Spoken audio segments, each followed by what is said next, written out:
केदारनाथ त्रासदी और चमोली तबाही के बीच 2792 दिन यानी 7 साल 7 महीने 21 दिन का वक्त गुजर गया। कल जब तबाही की तस्वीर ने हमें झकझोरा तो सवाल उठा कि क्या हमने इन 7 सालों में कुछ नहीं सीखा। सवाल उठता है कि पहाड़ों की त्रासदी की वजह क्या है। क्या बांध परियोजनाओं और बड़े पैमाने पर चल रहे निर्माण कार्यों ने इलाके का इको बैलेंस खराब कर दिया है या फिर ग्लोबल वार्मिंग की वजह से? स्थानीय लोग मन में बहुत सारे सवाल लिए इस तबाही को देख रहे हैं। वातावरण बिगड़ रहा है, उसके ओर बहुत ध्यान देना है।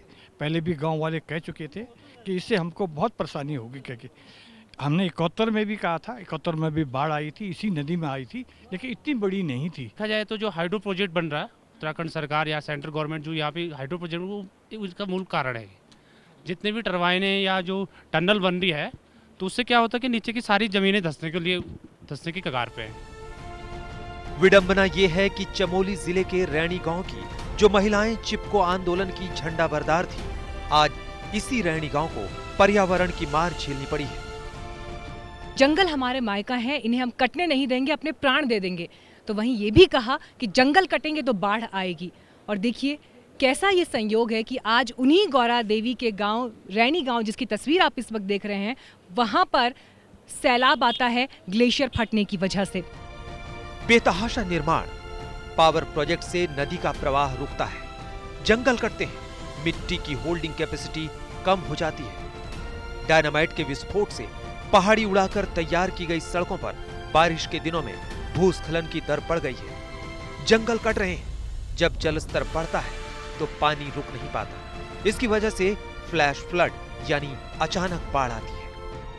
हमें समझना पड़ेगा कि एक कॉम्पैक्ट माउंटेन नहीं है हिमालय। हिमालय बहुत ही एक लूजली 2 प्लेट्स का एक माउंटेन है, और जब आप इसके ऊपर ब्लास्ट करते हैं उसकी इकोलॉजिकल सेंसिटिविटी बढ़ जाती है, उसकी वल्नरेबिलिटी बढ़ जाती है, और जिसका नतीजा ये है कि हम हर 2-3 महीने में, बारिश के समय में हम हर साल लैंडस्लाइड्स देखते हैं। 2013 में जब केदारनाथ की आपदा आई थी, उसके बाद सुप्रीम कोर्ट के आदेश के बाद यहाँ के 80 जो बिजली प्रोजेक्ट्स हैं उनको रिव्यू किया जाना था, और ये कहा गया था उस रिपोर्ट में कि जब तक ये प्रोजेक्ट ठीक से रिव्यू ना हो जाए तब तक किसी तरह का कंस्ट्रक्शन नहीं होना चाहिए।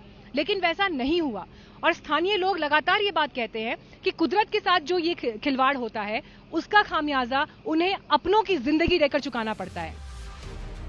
सुप्रीम कोर्ट ने 2013 की केदारनाथ त्रासदी के बाद उत्तराखंड के करीब छोटे बड़े 24 पावर प्रोजेक्ट्स पर रोक लगा दी थी, लेकिन कानूनी रास्ता निकालकर बांधों और पावर प्रोजेक्ट्स पर काम जारी रहा।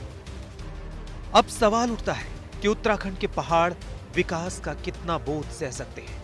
फॉरेस्ट सर्वे ऑफ इंडिया की 2019 की रिपोर्ट के अनुसार उत्तराखंड का कुल भौगोलिक क्षेत्र 53,483 स्क्वायर किलोमीटर है।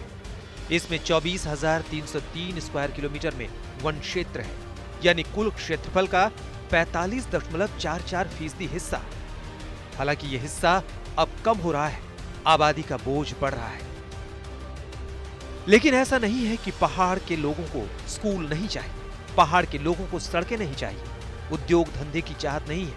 वो अपना जीवन स्तर भी उठाना चाहते हैं, लेकिन इसके लिए अलग से मास्टर प्लान बनाना होगा और मनमाने तरीके से हो रहे निर्माण को संवेदनशील और वैज्ञानिक बनाना होगा।